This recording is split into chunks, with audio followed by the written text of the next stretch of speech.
আসসালামু আলাইকুম রহমতুল্লাহ। প্রিয় দর্শক, সিলেটের ভয়াবহ বন্যার পরিস্থিতি আপনারা সবাই জানেন। সেখানে 7 লক্ষ থেকে 10 লক্ষ মানুষ আজকে পানিবন্দী জীবনযাপন করতেছে। আর এই পানি কোথা থেকে আসলো? পাহাড়ি ঢল, বৃষ্টি এবং আমাদের যে দাদাবাবু আছে পাশের দেশ, তারা এই পানিগুলো দিয়ে আমাদের সিলেটবাসীকে আজকে ডুবাই ডুবাই মারতেছে। আর আমাদের বর্তমান দামি সরকার, তারা সবসময় ভারতের গুণগান এবং পা চাটতে থাকে। আমাদের জীবনে এটা একটা দুর্ভাগ্য, ঠিক আছে। আর এই দুর্ভাগ্যের জন্য অন্য কাউকে দায়ী করে লাভ নাই, আমরা নিজেরাই দায়ী। ঠিক আছে, সময় মতন আমাদের যে কাজটা করার দরকার ছিল সেই কাজটা আমরা করি নাই। সবাই ঘরে বসেছিলাম, চুপচাপ ছিলাম। এই জন্য অবৈধ ফ্যাসিবাদ সরকার দাদাবাবুদের সঙ্গে আপোষ করে, লিয়াজু করে ক্ষমতায় বসে আছে। আর দাদাবাবুরা এখন পানি দিয়ে আমাদের সিলেটবাসীকে আজকে তলায় তলায় মারতেছে। এছাড়া কুড়িগ্রাম অন্য অন্য এলাকায়ও কিন্তু তিস্তার যে বাঁধ সেটা কিন্তু খুলে দিয়েছে, সেখানেও প্লাবিত হবে। ঠিক আছে, এগুলো সব আমাদের দুই হাতের কামাই। আজকে আমাদের উপরে যে বিপদ আপদ, যে মুসিবত, এগুলো সব আমাদের দুই হাতের কামাই।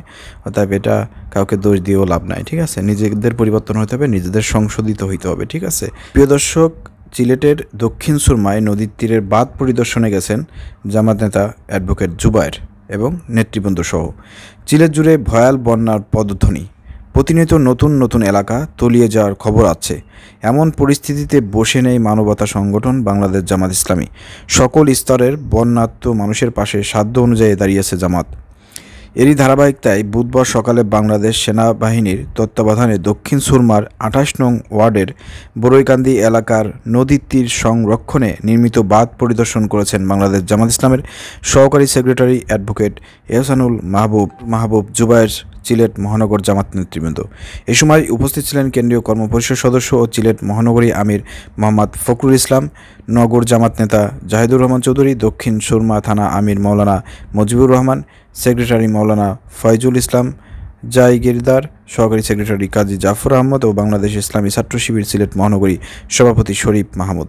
এছাড়াও স্থানীয় জামাত ও ছাত্র শিবির নেতৃবৃন্দ উপস্থিত ছিলেন। পরিদর্শনকালে অ্যাডভোকেট জুবায়ের বলেন, সংশ্লিষ্ট কর্তৃপক্ষের ব্যর্থতার বারবার নগরবাসী জলবদ্ধতা ও বন্যার শিকার হন। সেনাবাহিনীর তত্ত্বাবধানে নদীর তীরে বাঁধ নির্মাণের ফলে এই এলাকার বিশাল জনগোষ্ঠী ভয়াল বন্যার হাত থেকে রক্ষা পেতে পারে। এই উদ্যোগ ভালো, তবে সাময়িক। দক্ষিণ সুরমার এই এলাকার মানুষকে আকস্মিক বন্যার হাত থেকে রক্ষায় এখানে গার্ডওয়াল নির্মাণের উদ্যোগ নেওয়া এখন সময়ের দাবি। সরকারের সংশ্লিষ্ট বিভাগ ও সিটি কর্পোরেশনকে এ ব্যাপারে কার্যকর উদ্যোগ নেওয়ার আহ্বান জানান তিনি। প্রিয় দর্শক, এই যে প্রতি বছর ভয়াবহ বন্যায় কিন্তু আমাদের বাংলাদেশের যে পরিমাণ মানুষ ক্ষতিগ্রস্ত হয়, এক বছর যেতে না যেতেই তারা একটু স্বাভাবিকভাবে জীবন শুরু করে, আবার একটা বন্যায় এসে কয়েকদিন আগে সিলেটে আপনারা দেখছেন 2 বছর আগে কি ভয়াবহ বন্যা।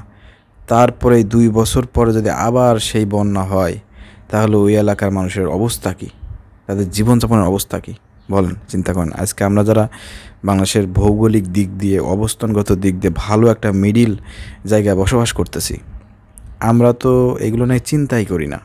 কিন্তু চিন্তা করার দরকার আছে প্রিয় বন্ধুরা, প্রিয় দর্শক, যে আমরা কত ভালো আছি। আল্লাহ আমাদেরকে কত নাজ নিয়ামত দিয়েছেন, কত সুন্দর একটা জায়গায় আমাদেরকে আল্লাহ জন্মদান করেছেন, যেখানে বছর চলে যাচ্ছে, 10 বছর চলে যাচ্ছে, 20 বছর চলে যাচ্ছে। বাংলাদেশের বিভিন্ন প্রান্তরে ঘূর্ণিঝড় হয়, জলোচ্ছ্বাস হয়, টর্নেডো হয়, বিভিন্ন রকমের বড় বড় সাইক্লোন হয়েছে, দেখছেন তো, গত কয়েকদিন আগেও হয়েছে। তারপরে এই বন্যা হচ্ছে, কিন্তু আমাদের এখানে বন্যা হচ্ছে না। আমরা দেখতেই পারলাম না পর্যন্ত বন্যা কাকে বলে, কত প্রকার, কী কী। ক্ষতিগ্রস্ত কখনো হইলাম না। তো আমাদের একটু চিন্তা করার বিষয় আছে। এখানে আল্লাহ আমাদেরকে এত নিয়ামত দিয়েছেন, এগুলো শুকরিয়া আদায় করতে হবে, আল্লাহর পথে চলতে হবে, আল্লাহ জমিন আলাদিন বাস্তবায়নের জন্য কাজ করতে হবে। ঠিক আছে। আর এই মূলত বিষয়টা হচ্ছে যে সরকার, যে বাংলাদেশের দামি সরকার আছে, তারা যে উন্নয়ন কাজ করতেছে, তো উন্নয়ন তো ফেল খেয়ে যাচ্ছে। রাস্তার ধারে যেসব রাস্তা ভেঙে যাচ্ছে, বাঁধ, ওইখানে তো বাঁধ নির্মাণ করতে হবে, উঁচু উঁচু প্রাচীর দিয়ে বড় বড় বাঁধ নির্মাণ করতে হবে। যে নির্মাণ কাজ করলে মানুষের উপকার হবে, লক্ষ লক্ষ মানুষ এই বন্যার হাত থেকে বাঁচতে পারবে, সেই কাঠামোগত উন্নয়ন করতে হবে। সেই কাঠামোগত উন্নয়ন করার জন্যই কিন্তু সরকারকে পরামর্শ দিয়েছে বাংলাদেশ জামাত ইসলামীর নেতৃবৃন্দ। সেনাবাহিনীর আওতায়, সেনাবাহিনীর তত্ত্বাবধানে এই নদীর সাইড দিয়ে, যে নদীর বাঁধ ভেঙে পানি ঢোকে বাংলাদেশে, এই নদীর সাইড দিয়ে বড় বড় বাঁধ নির্মাণ করতে হবে। এছাড়া আরও বিভিন্ন জায়গা যেখানে বাঁধ নির্মাণ করা দরকার, সেখানেও বাঁধ নির্মাণ করতে হবে। শক্ত এবং পাথরের বাঁধ নির্মাণ করতে হবে, যাতে নেক্সট এটা ভেঙে না যায়। ঠিক আছে, এদিক গুরুত্ব দিতে হবে। আর এই যে ভারত থেকে যে পানি আসে, এই বিষয়টা সরকার আসলে পারবে না এর জন্য আমাদেরকে প্রচেষ্টা করতে হবে। এমন একটা সরকার ক্ষমতায় আনতে হবে যেটা জনগণের সরকার, যে সরকার ওই ভারতের পাঁচ আইটে ক্ষমতায় থাকবে না, ভারতের দালালি করে ক্ষমতায় থাকবে না, ভারতকে মানে যা দিয়েছি সারা জীবন তারা মনে রাখবে এরকম কথা বলার মতন সরকার হবে না সে।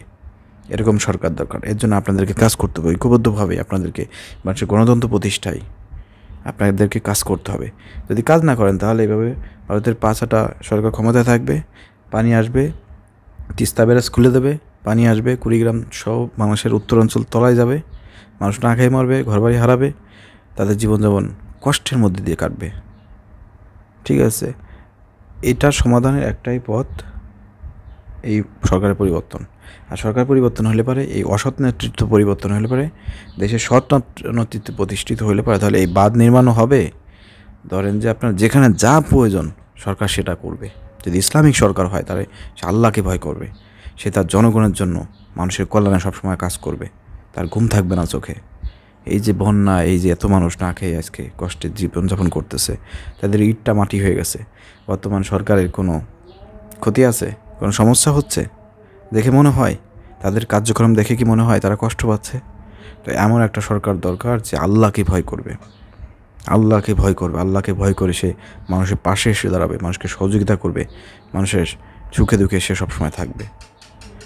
ঠিক আছে, তো এর জন্য আপনাদেরকে কাজ করতে হবে, আপনাদেরকে ঐক্যবদ্ধভাবে এই প্রচেষ্টা চালাতে হবে। বাংলাদেশে ইসলামী রাজনীতি যারা করতেছেন এদের সাথে অংশগ্রহণ করে, বিশেষ করে বাংলার জামাত ইসলামী, তারা এদেশে আল্লাহর দিন প্রতিষ্ঠা করতেছেন, আল্লাহ জমিনের দিন প্রতিষ্ঠা করতে চান। দেশের এই অসৎ নেতৃত্ব তারা পরিবর্তন করতে চান।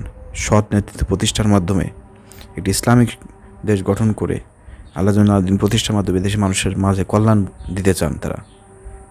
তো এই কাজে আপনারা অংশগ্রহণ করুন।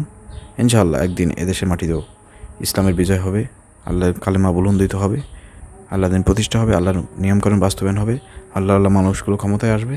তখন আর এই সমাজে মানুষের দুঃখ দুর্দশা থাকবে না, রাসূল সাল্লাল্লাহু আলাইহি ওয়াসাল্লাম যেভাবে করেছেন, দেশ পরিচালনা করেছেন, রাষ্ট্র পরিচালনা করেছেন, তখনকার সময়ে নারী পুরুষ তারা সমানভাবে তারা বসবাস করেছেন। কোনো ভয় ছিল না, কোনো দুঃখ ছিল না, কোনো কষ্ট ছিল না, কোনো অভাব ছিল না। ঠিক ওরকম একটা সমাজ প্রতিষ্ঠা করতে হলে রাসূলের আদর্শ যারা ধারণ করতেছে, রাসূলের আদর্শ বাস্তবায়ন যারা কাজ করতেছে, আপনাদেরকে সাপোর্ট করতে হবে, তাদের পাশে থাকতে হবে। তাহলে ইনশাআল্লাহ এই বাংলার মাটিতে একদিন ইসলামী খেলাফত প্রতিষ্ঠা করা সম্ভব, ইসলামী জীবন ব্যবস্থা প্রতিষ্ঠা করা সম্ভব। আশা করি বুঝতে পারছেন। ধন্যবাদ। আসসালামু আলাইকুম রহমতুল্লাহ।